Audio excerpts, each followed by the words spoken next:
pónganme atención y con toda la seriedad del caso.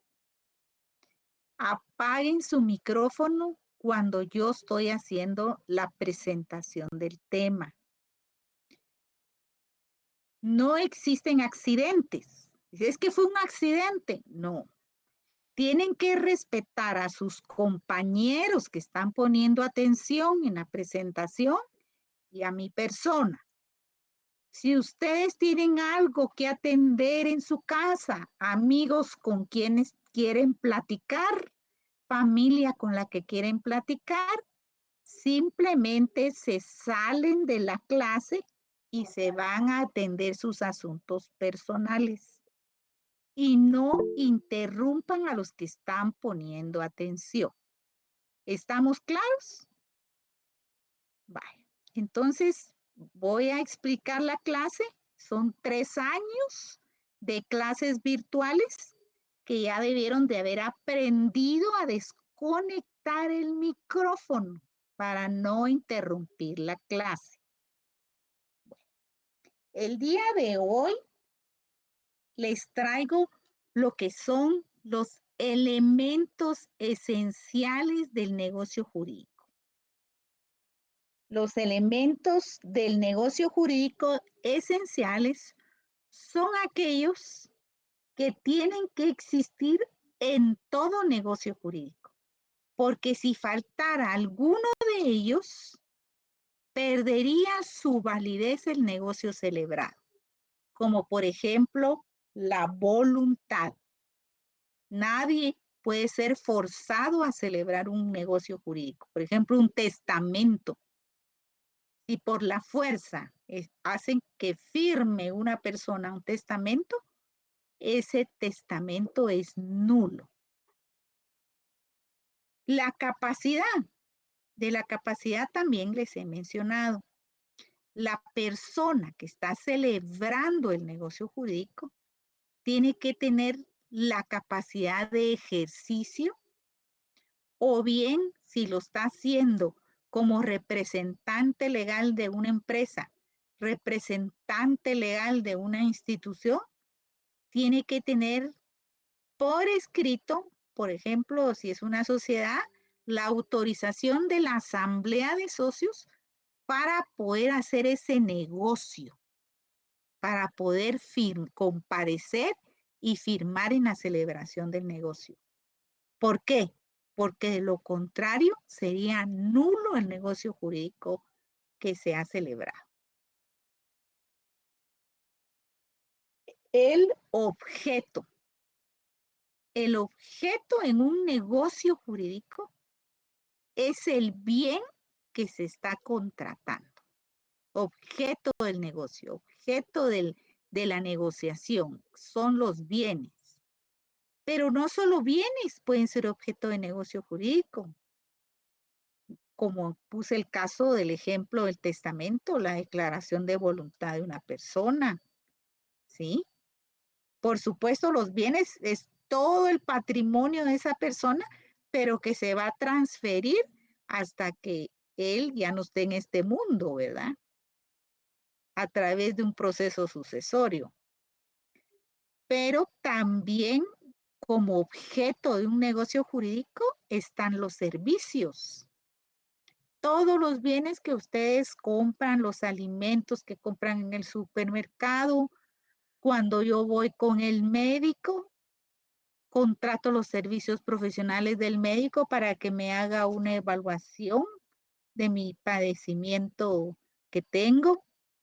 Si voy con el dentista, también es un negocio jurídico que estoy celebrando con el dentista para el trabajo que me está realizando.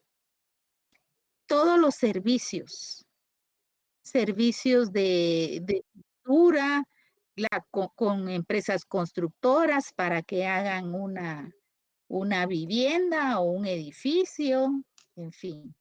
Todo servicio que se contrate forma parte del negocio jurídico.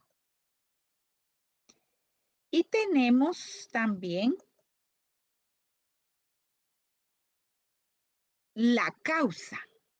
La causa es la finalidad del negocio jurídico que que se quiere perseguir. ¿Con qué fin quiero realizar el negocio jurídico? Pues quiero hacer una compraventa, o quiere hacer un contrato de mutuo, o quiero hacer un contrato de arrendamiento. Esa es la causa. ¿Con qué fin estoy llevando a cabo esa relación del negocio entre los sujetos?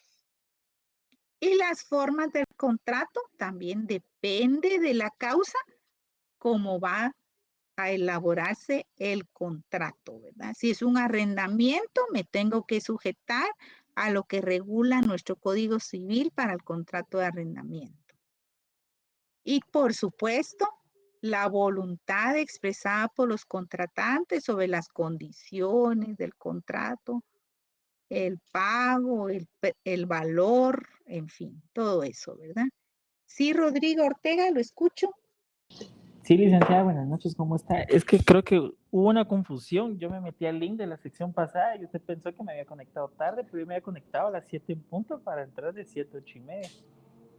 Que usted me regañó y que por qué me conecté tarde. Ah, bueno, disculpe el regaño, perdone. No tenga pena, Lid. Fue mi culpa entonces por no entender qué le estaba pasando. No, es que creo que los links del grupo están cruzados con el de Claro. Ah, bueno, vaya, pero bienvenido a la clase, pues, Gracias, bienvenido, licenciada. bienvenido. Los elementos naturales. Los elementos naturales que vamos a ver el día de hoy se refieren a todos aquellos que establecen los contratantes, porque por la naturaleza del contrato es necesario que existan. Por ejemplo, en un contrato de compraventa de inmueble, la ley establece que tiene que ponerse una cláusula donde exista el compromiso, adquiera la parte vendedora el compromiso del saneamiento. ¿Por qué? Porque una persona de mala fe puede llevar a cabo un contrato de compraventa y, y el día anterior celebró un contrato de hipoteca prestando dinero, ¿sí? Entonces puede perjudicar al nuevo comprador que cuando quiera inscribir su escritura, no se la van a inscribir porque hay un contrato de garantía inscrito ahí. Entonces, la cláusula de saneamiento protege a la parte compradora. Ese es un elemento natural, porque en la clase de contrato que se celebra es necesario que exista esa cláusula, ¿verdad? Y los elementos accidentales se refieren a aquellos contratos que son celebrados, pero previo a la celebración del contrato, han existido correspondencia que se han escrito las partes, donde hay una cotización, donde hay una oferta, donde ofrecen una garantía, en fin. Entonces, los contratantes, si es su voluntad, lo van a incorporar al contrato para que el contrato tenga todos los detalles de la negociación celebrada. Y por último, les voy a explicar lo que es la condición, el plazo y el modo. Condición, eso es por voluntad de los contratantes que se van a establecer las condiciones que convienen a sus intereses. El plazo es el tiempo en que se inicia el contrato y también cuándo va a terminar, ¿verdad? El periodo de tiempo por el cual lo están celebrando. Y el modo es, por supuesto, esta es la finalidad del contrato. ¿De qué modo lo van a celebrar? Pues va a depender de la clase de contrato que se celebra. Entonces voy a ponerles la presentación y luego, pues con mucho gusto, voy a contestar las preguntas.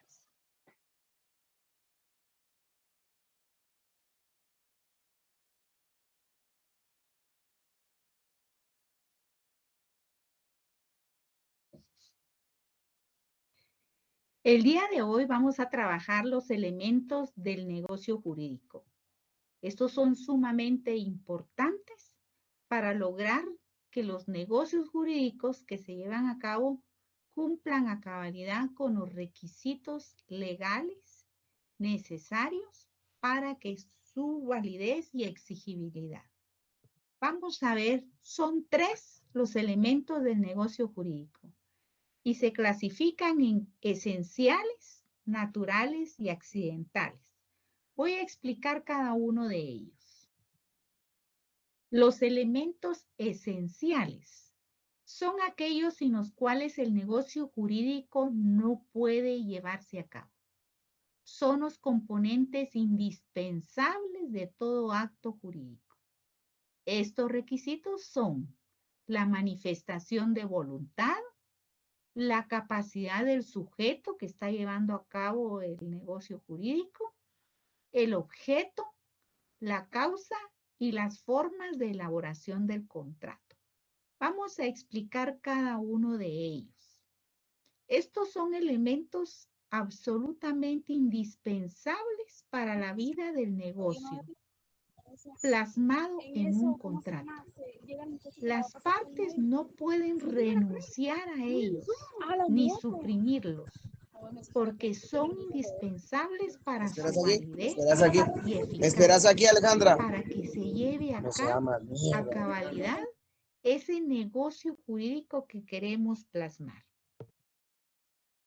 Dentro de los requisitos de todo negocio jurídico, este debe contener la voluntad del sujeto y la capacidad con la que interviene en el negocio jurídico.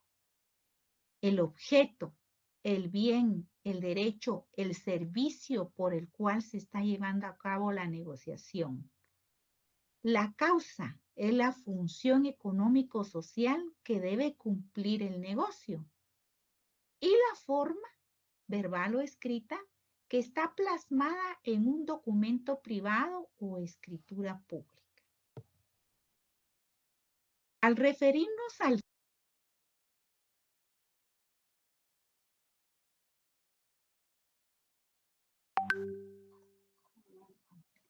Disculpen, debido a la interrupción del compañero, voy a iniciar nuevamente la presentación.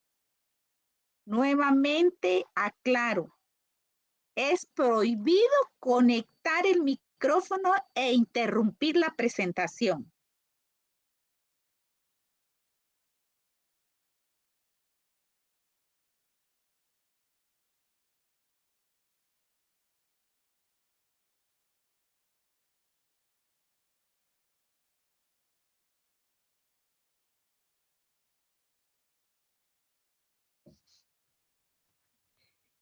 El día de hoy vamos a trabajar los elementos del negocio jurídico.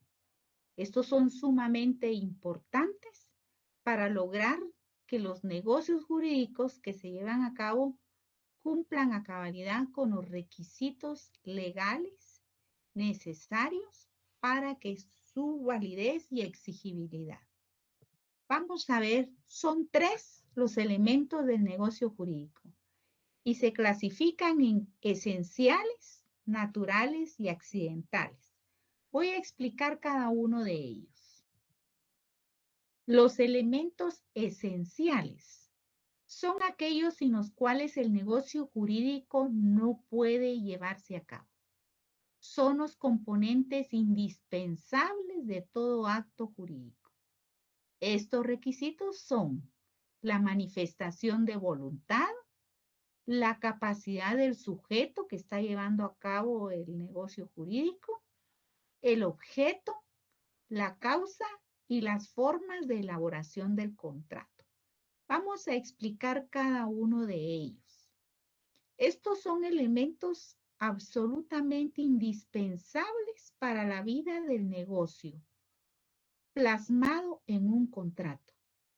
Las partes no pueden renunciar a ellos ni suprimirlos, porque son indispensables para su validez y eficacia, para que se lleve a cabo a cabalidad ese negocio jurídico que queremos plasmar.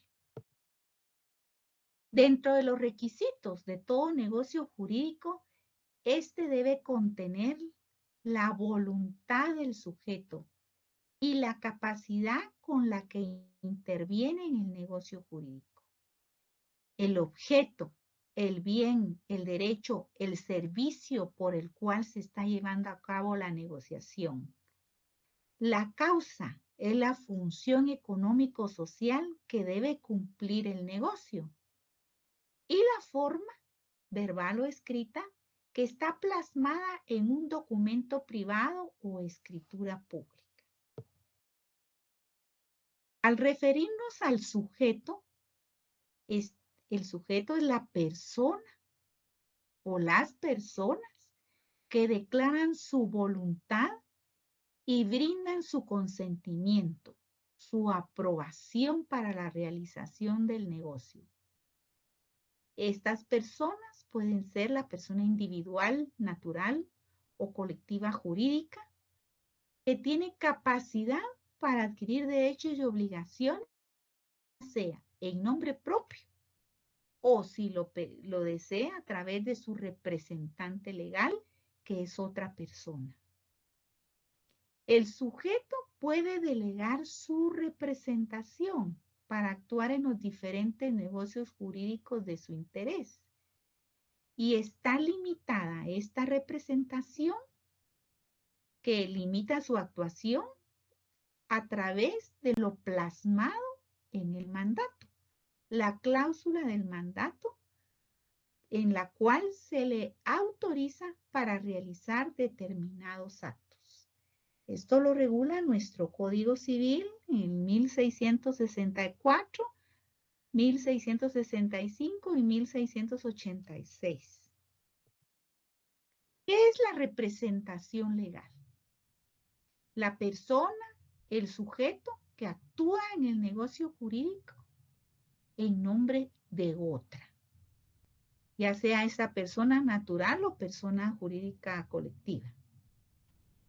Y es a través de la representación legal que tiene la facultad legal, ya sea dado por la ley o judicialmente, o bien de manera voluntaria por el interesado que desea otorgar el mandato, el poder, de forma que con esa representación legal surta los efectos jurídicos para los cuales le fue autorizado el mandato.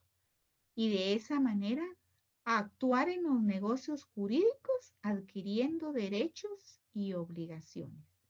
Su actuar en el ámbito jurídico con la representación que le ha sido otorgada. Las clases de representación legal. Tenemos la legal o necesaria y la voluntaria o convencional. Nos vamos a referir a la representación legal. También recibe el nombre de legal o necesaria. Es la que se ejerce por imperativo legal. ¿En qué casos la ley establece de manera imperativa que tiene que haber una representación? Por ejemplo, en el caso de la sucesión hereditaria. La representación que se ejerce es a través de un administrador de la mortual, según lo regula nuestro Código Procesal Civil y Mercantil en el 503, 505 y 509. En la representación hereditaria es necesario para defender los intereses de la mortual que sea nombrado un representante. Eso se hace judicialmente. Se llama un discernimiento del cargo de la persona que hayan decidido los herederos o legatarios para que se encargue de ser el administrador de los intereses de la mortuaria. Con esa representación legal, una vez discernido el cargo y extendida una certificación de ese nombramiento, puede actuar en toda actuación judicial, cualquier demanda para defender derechos de la mortual o bien defenderse de los juicios. Puede actuar en el ámbito administrativo o ante cualquier particular para hacer cualquier negocio jurídico.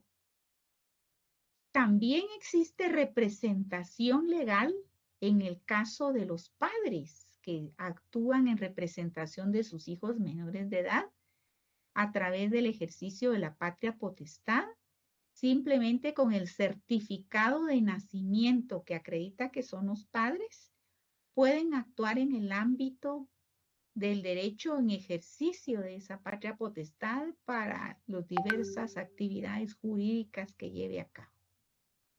También en el caso de la tutela, el nombramiento de tutor, o en el caso de interdicción, con una sentencia judicial que declaró la interdicción, la certificación de esa sentencia en la cual conste quién es el representante del declarado interdicto. Esos documentos son los que son necesarios para calificar a la hora de elaborar un negocio jurídico la representación legal.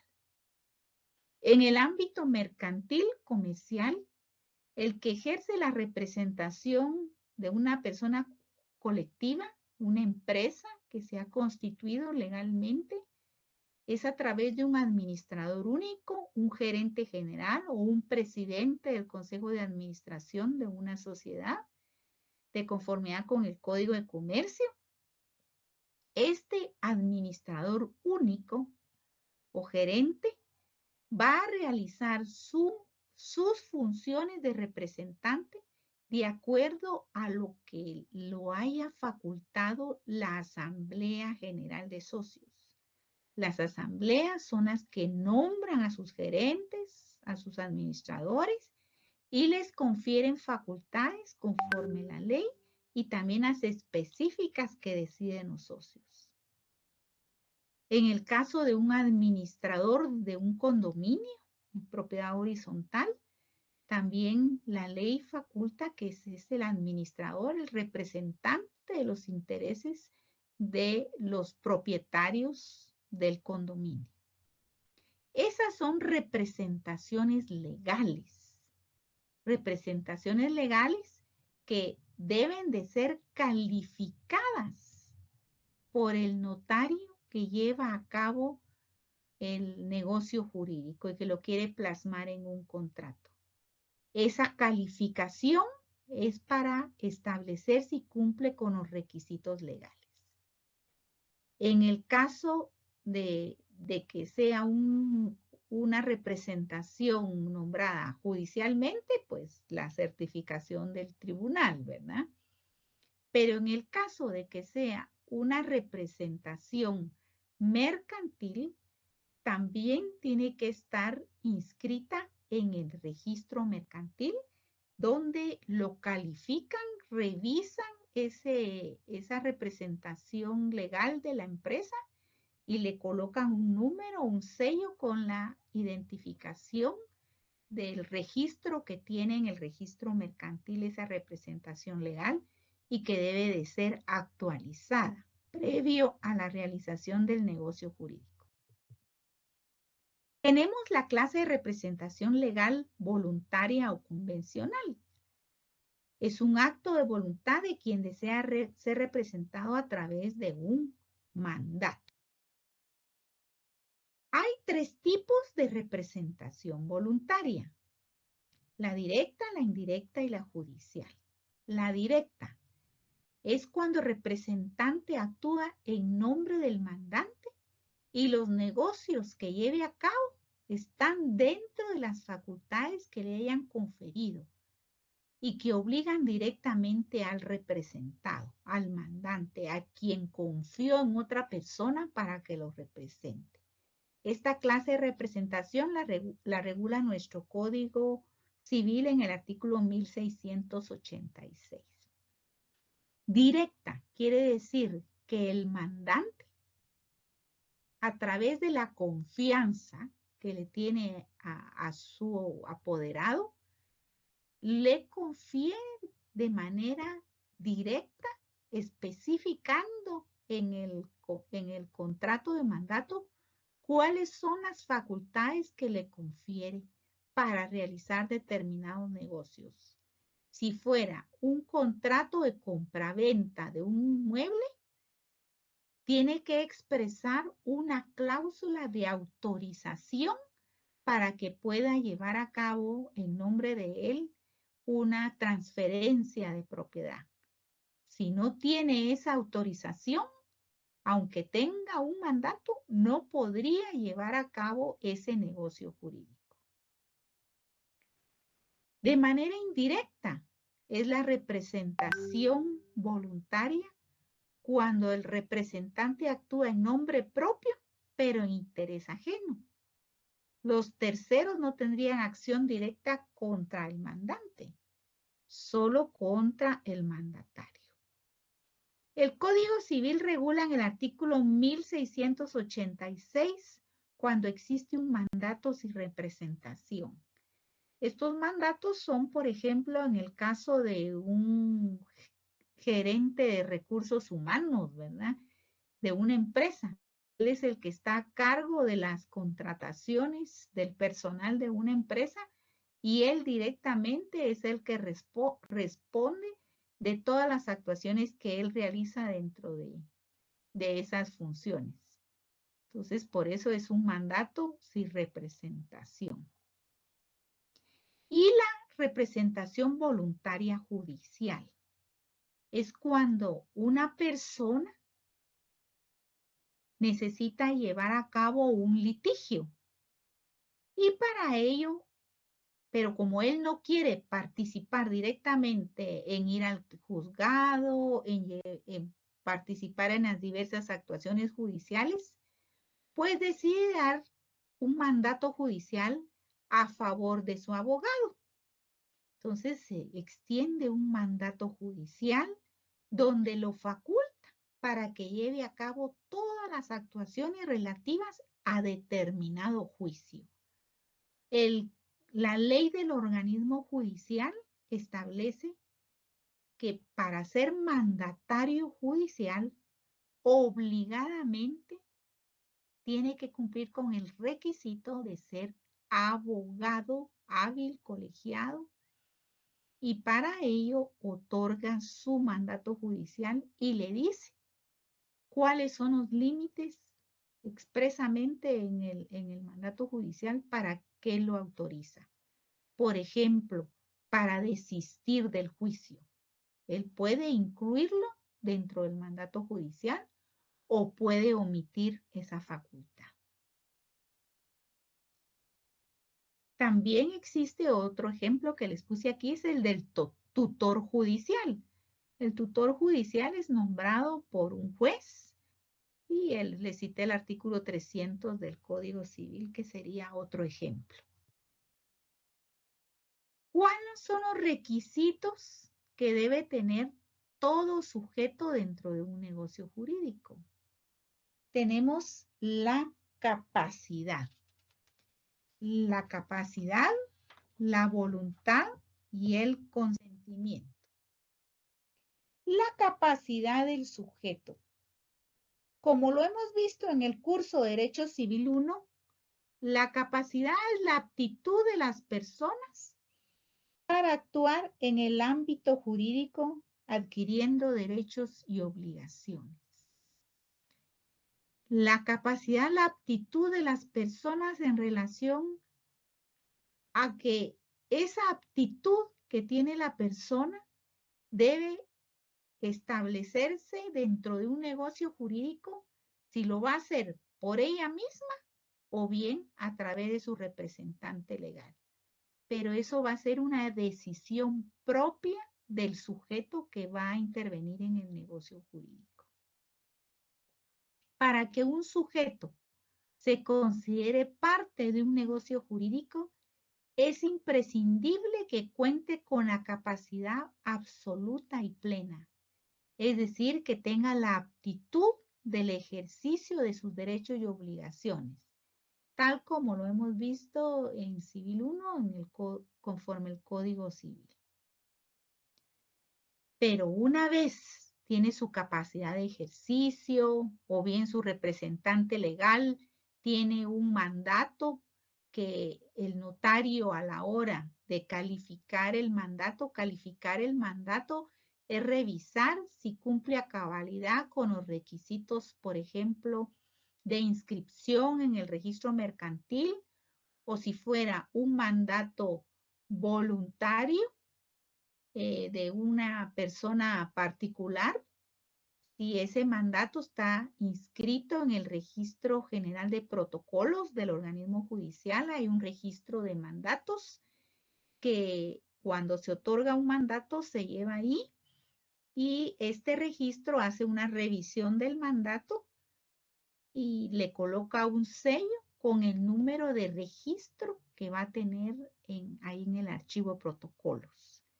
Es sumamente importante que antes de la celebración de un negocio jurídico, ese mandato cumpla a cabalidad con los requisitos legales para que tenga plena validez. Y cuando ustedes lleven a cabo su curso de derecho notarial, van a volver a recordarse de esta clase por el aspecto de la calificación del mandato, que en la comparecencia de las escrituras públicas se hace constar, cuando es un representante, que lo acredita a través de un mandato y se especifica cuál es el mandato que cumple a cabalidad con los requisitos legales de validez, porque tiene ya su inscripción en el archivo de protocolos, en el registro de mandatos del organismo judicial. Entonces, eso es muy importante tomar en cuenta, que sea un mandato que esté vigente, le llama uno, vigente, que tenga no sea extemporáneo. Por ejemplo, el tiempo máximo para otorgar un mandato, según nuestro Código Civil, es de 10 años, el tiempo máximo. Pero si lo expresó el tiempo de validez del mandato en la propia escritura, puede ser 1 año, 6 meses, o solo para un negocio específico pudo haberse hecho el mandato. Todo eso lo califica el notario a la hora de elaborar una escritura donde se va a plasmar un negocio jurídico. Pero adicionalmente a esta calificación del mandato, de los requisitos del mandato, o bien si actúa en nombre propio la persona, pues no es necesario ninguno de esos requisitos, ¿verdad? Pero la capacidad del sujeto, adicionalmente, se requiere que el obligado pueda acreditar su capacidad personal y patrimonial. ¿Cómo es eso? Que además de tener capacidad de ejercicio, capacidad de representante legal, también tenga la capacidad patrimonial. O sea que si va a ser un negocio donde va a ser una transferencia del derecho de propiedad, pues tiene que cumplir con el requisito del derecho sobre ese bien del cual va a disponer. Porque si va a adquirir una obligación, un compromiso, tiene que acreditar legalmente, por ejemplo, ser propietario del inmueble. Se puede hacer a través, si es un derecho de propiedad de inmueble, con la certificación del Registro General de la Propiedad. Y más aún, el notario que va a autorizar el negocio jurídico, mejor si antes de la celebración del negocio, antes de dar un pago, verifican el Registro General de la Propiedad que esté a nombre de la persona que va a llevar a cabo la transferencia del derecho de propiedad, de manera que no tenga ningún problema el bien que se va a negociar. La voluntad. Esta se entiende por voluntad la disposición, la resolución o el ánimo de celebrar el negocio jurídico. La persona tiene libre disposición de disponer de su voluntad, declarar que sí quiere realizar el negocio jurídico. Este es un elemento básico y esencial. Nadie puede ser presionado para llevar a cabo un negocio jurídico, porque este es un requisito esencial. Si se faltara a lo que es la expresión de voluntad libre, racional, consciente de una persona, pues no podría llevarse a cabo el negocio celebrado. O bien, si se celebró violentando la voluntad de la persona, pues tendría vicios del consentimiento, que lo vamos a ver en la próxima clase y lo vamos a desarrollar, que producen la nulidad del negocio jurídico si hay vicios en el consentimiento, en la expresión de voluntad de la persona. La voluntad tiene dos etapas, la interna o intelectiva y la externa o declarativa. La interna o intelectiva surge con el pensamiento de la persona. La persona, a través del discernimiento libre de toda presión o coacción externa, de lo que desea llevar a cabo su interés en realizar ese negocio jurídico. Y la externa o declarativa es a través de la declaración o manifestación de voluntad, la idea concebida en el cerebro y que deja de manifiesto cuál es la intención del sujeto, y eso lo exterioriza. Su voluntad la exterioriza. Con ello, el consentimiento cumple con los requisitos de validez y por eso se convierte el negocio celebrado en exigible, eficaz y lícito. Por el acuerdo pleno, genuino, consciente y libre que está llevando a cabo la persona al manifestar su voluntad en el negocio. Las formas de la declaración de voluntad puede ser expresa, tácita o presunta. La forma de declaración expresa es cuando se revela de manera directa la voluntad sin que deje lugar a ninguna equivocación, como es la palabra oral o bien escrita. Las afirmaciones o los gestos por medio de la cabeza o la mano expresan la voluntad de la persona de llevar a cabo el negocio jurídico.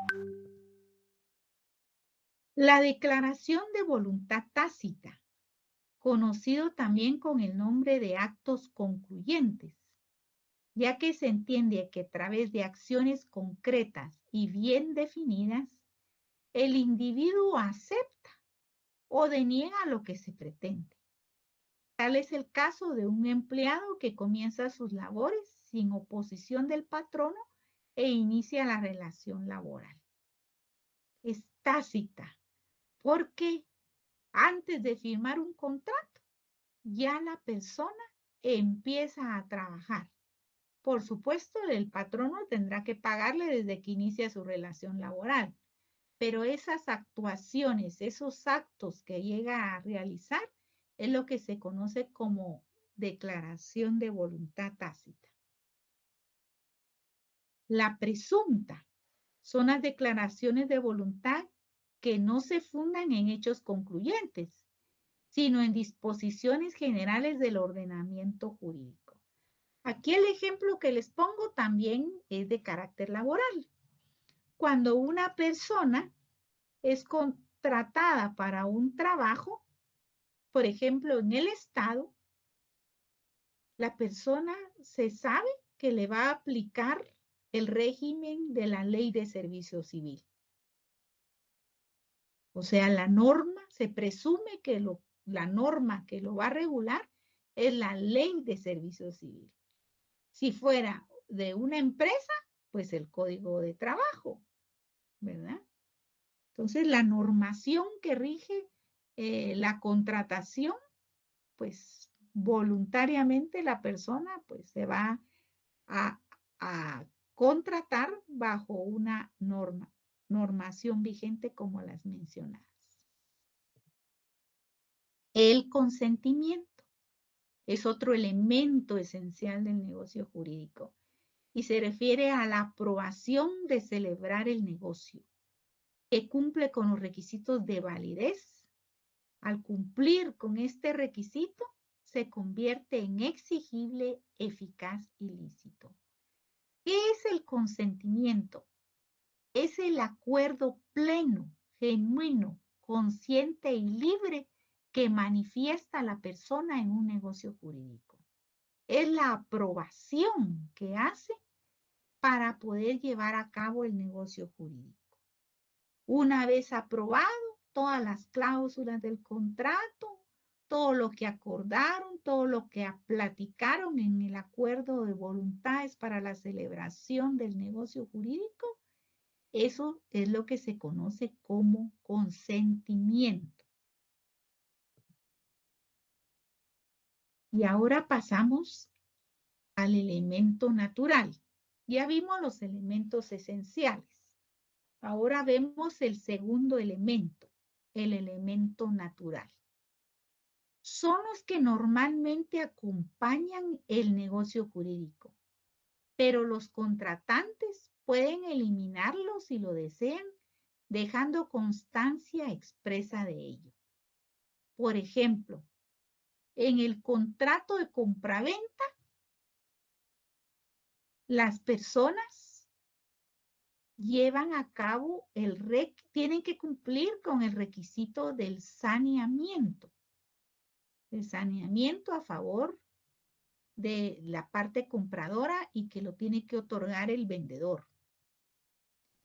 Este saneamiento es un requisito legal, pero las partes dentro de la negociación pueden disminuirlo o bien expresamente renunciar al saneamiento. O sea que es un requisito que tienen que contemplar dentro de la compraventa, pero las partes pueden disminuirlo o renunciar. Se refieren e integran a cada tipo contractual y se imponen por el legislador. Y a falta de una disposición expresada en un contrato, pues por la naturaleza del acuerdo corresponden a ese contrato.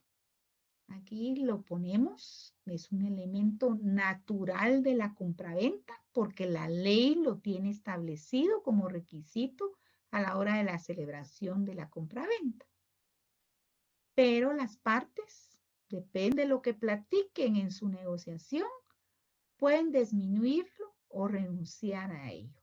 Eso está regulado en los artículos 1543 al 1573 del Código Civil, que les recomiendo lo lean detenidamente. Los otros elementos son los accidentales, lo que equivale a decir eminentemente son los voluntarios, los que por voluntad de las partes pueden incorporarse al negocio jurídico en concreto, los que se acompañan a un determinado contrato. Cuando se lleva a cabo un negocio jurídico, se establecen las cláusulas del contrato y todo ello. Pero adicionalmente al contrato, pueden haber algún acuerdo, alguna disposición, algún compromiso que hayan plasmado documentalmente a la hora de la oferta, por ejemplo, o bien el caso de la cotización, que previamente a celebrar el negocio jurídico hubo una cotización donde le ofrecieron detalladamente cuál era el equipo de cómputo que compraba, cuáles eran los detalles, la capacidad del aparato que se está comprando. Entonces la persona puede decidir a la hora de la realización del negocio jurídico que ese documento sea incorporado al contrato, al negocio jurídico que se llevó a cabo, porque las personas deciden para que quede mayor claridad en el negocio celebrado, pues incorporemos esa cotización, ese acuerdo, esas estipulaciones, esos compromisos, la garantía, en fin, todo lo que ayude a que quede mejor detallado el negocio jurídico. Eso es lo que se conoce como elementos accidentales del negocio jurídico.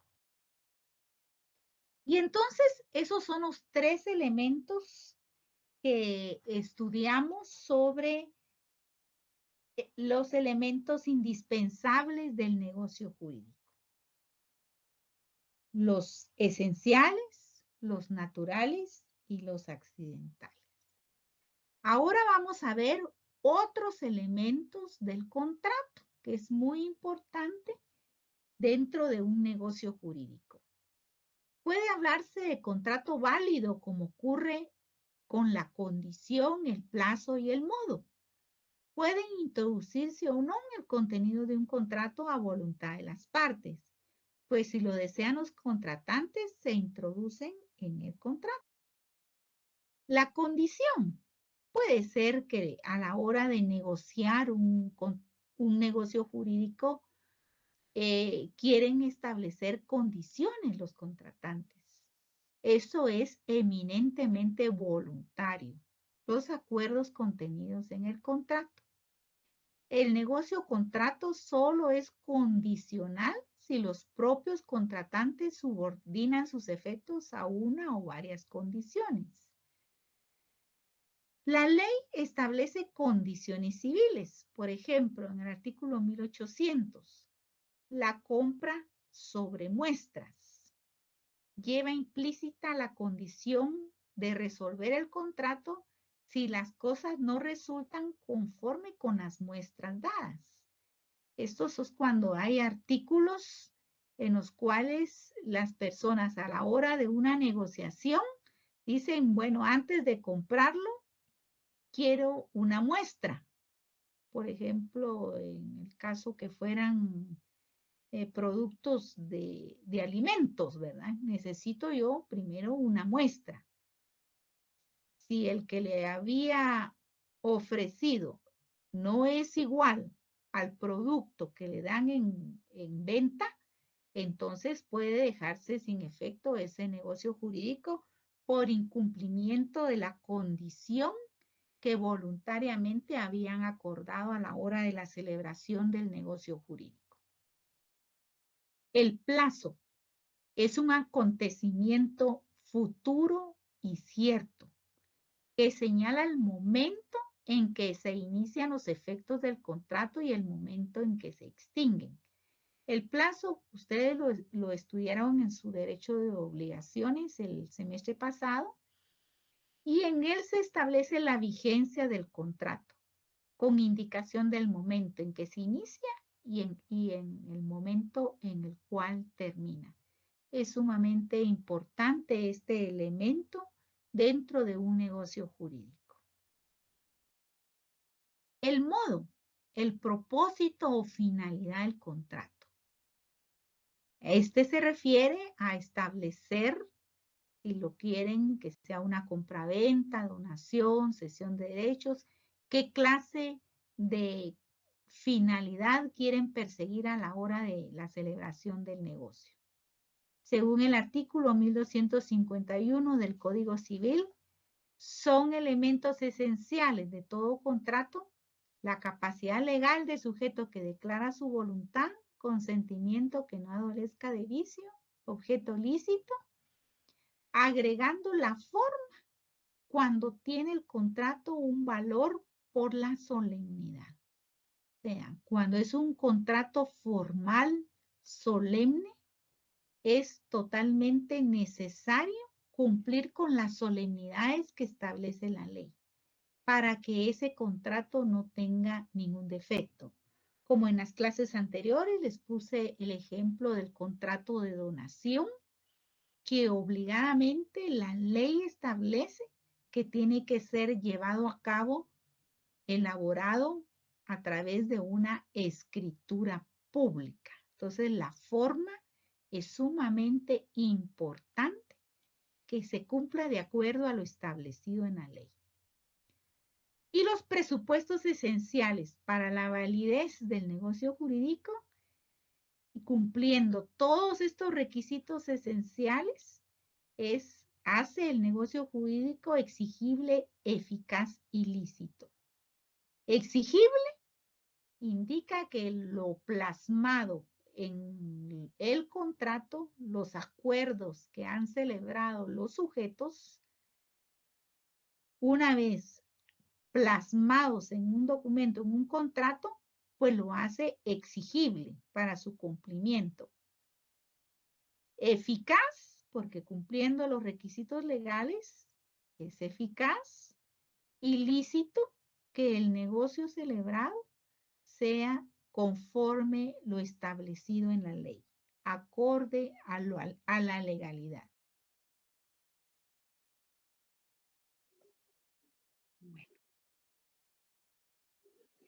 ahí traté de explicarlo lo más sencillamente posible, pero si hay alguna pregunta, con todo gusto les amplío lo que acabamos de ver en la presentación. A ver, ¿quién quiere preguntar? Gabriela. Buenas noches, Gabriela. Dígame. Buenas noches, licenciada. Me queda una duda con el tema de la representación voluntaria. Una persona viene y me nombra su representante, ¿sí? Y se hace el documento. Sí. ¿Qué tan específico debe ser? O sea, ¿debe establecer, la dejo para todo asunto o debo poner el listado de las cosas? Por ejemplo, o sea, ¿qué tan detallado puedo hacer o lo puedo hacer general? Ella está autorizada para todo. Depende, esa es decisión suya. Es decisión del mandante para qué quiere encomendar la representación. Pongamos el caso de que sea su mamá, por ejemplo, a quien usted le va a otorgar el mandato con representación. Si usted va a estar en el extranjero estudiando una especialización, ya se graduó de abogada, pero va a ir a estudiar su maestría, le salió una beca, por ejemplo, de España y se va a ir usted 2 años a España, pues sí podría dejar un mandato general con representación a favor de su mamá para que ella se haga cargo de los asuntos legales que usted deja pendientes. Pero tiene que ser, por supuesto, una persona de mucha confianza a quien usted le va a dar una representación general, ¿sí? Para toda clase de asuntos administrativos y judiciales, ¿ya? Se otorgan representaciones especiales, ¿sí? Específicas, detallando cuál es la función que le va a encomendar al mandante. Por ejemplo, en Civil 1 vieron ustedes que se autorizan matrimonios por poder. Ahí es un mandato especial porque simplemente el mandato sería para la celebración del matrimonio en nombre de la persona que otorgó el mandato, ¿ya? Otra persona va a firmar en representación del contrayente. Hay mandato por poder, lo dice específicamente la ley, para una función especial, específica, concreta, ¿sí? Y para determinado juicio, cuando usted sea abogada, sus clientes, puede ser que sea un cliente que viaja mucho, que tiene muchos negocios, que no quiere hacerse cargo, por ejemplo, de un cobro, que le deben un dinero y quiere plantear un juicio ejecutivo para el cobro de la deuda que le tienen. Entonces, su cliente le dice, mire, licenciada, usted arregle todo. Usted solo me da el resultado del juicio. Entonces le dice usted, para no hacerlo venir a las diligencias del juzgado a firmarme cada memorial que yo tengo que presentar, Entonces yo necesitaría un poder judicial que usted me otorgue para poder firmar yo en lugar suyo, no solo como su abogada, sino que también en representación suya, todos los memoriales que se van a presentar al juzgado. Para eso sería un mandato judicial con cláusula especial porque tendrá que decir ahí para qué juicio es y diría ahí para qué lo autoriza usted. Si es para que firme todos los memoriales, incluyendo un desistimiento del proceso, si llegan a un acuerdo, sería un mandato judicial con cláusulas especiales. No sé si Gracias, esa era tu licenciada. duda, Gabriela, ¿sí? Sí, gracias. Vaya, para servirle. Alicia, buenas noches. Buenas noches, licenciada. Esto es parecido como cuando dicen en los memoriales que se firma ruego, ¿o no es igual? No, no es igual. Usted cuando sea abogada, si su cliente quiere estar, por supuesto, todo el tiempo atento a su proceso, por ejemplo, una demanda de divorcio, ahí sí, por lo regular, los clientes quieren estar al tanto de cada etapa de su juicio, ¿verdad? Entonces, ahí le va a comparecer en los memoriales su cliente, ¿sí? Y usted va a firmar como abogada en auxilio de su patrocinado. Entonces, todo abogado pone en su auxilio y es por disposición legal, como requisito legal, que tiene que en todos los juicios civiles, tiene que estar auxiliado por un abogado, colegiado y activo. Sí, entonces, después de que firma el patrocinado, firma el abogado en su auxilio. Hay memoriales digamos, eso es en el primer memorial, pero ya en los siguientes escritos ya puede ser solo en auxilio de su patrocinado. Hay memoriales donde no necesita forzosamente que esté firmando su cliente, ¿verdad? Entonces ahí sí solo firma el abogado porque ya desde el primer escrito que presentó dice que encomienda la dirección y procuración del juicio a nombre del abogado Luis Sánchez, colegiado número tal, ¿verdad? Entonces ya en el primer memorial ya nombró usted quién va a ser su abogado, director y procurador. Podría cambiarlo si está inconforme con su abogado a través de otro escrito, puede cambiar su abogado de acuerdo a su decisión y a su confianza. Bueno, no sé si le Gracias, aclaré a Alicia o le quedó duda de algo, ¿no? No, muchas gracias. Para servirle. Pues así es de bonita esta profesión. Ustedes de ahora en adelante ya no se van a aburrir con sus clases porque en todas las clases los hace crecer en su carrera, ¿verdad? Los hace crecer en la carrera que han elegido. Todo lo que estamos viendo es importante en el ejercicio profesional y cuando reciban su derecho notarial, pues van a volver a ver todo esto que han visto, desde Civil 1, desde lo que es la capacidad, de lo de qué regula la ley sobre el testamento, de ahí van a aprender a elaborar ya los instrumentos públicos, cómo los tienen que elaborar, cumpliendo con los requisitos legales que están viendo en estos cursos. Todo se va relacionando en la carrera. Pero eso es lo bonito, ¿verdad? Que media vez van paso a paso estudiando sus cursos, pues van creciendo en conocimiento. Y después ya cuando ya van avanzando en las clases, pues todo lo van comprendiendo. Siempre hay que estudiar mucho. Esta carrera es de leer todo el tiempo, por eso usamos anteojos de tanto que leemos y seguimos leyendo en el trabajo, en fin, hay que leer mucho. Pero así es de hermosa esta carrera, aprender cada día. Y eso me da gusto que 127 alumnos han estado presentes en la clase y espero que hayan aprendido algo el día de hoy. ¿Ya no hay más preguntas? Bueno, entonces nos vemos el próximo jueves. Tenemos clase todavía. Dios me los bendiga, pues. Gracias. Licenciada, feliz noche. Feliz licenciada, feliz noche.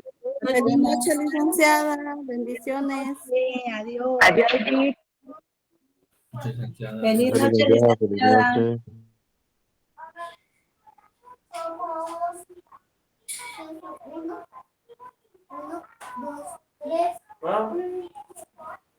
¿No vas a comer, no?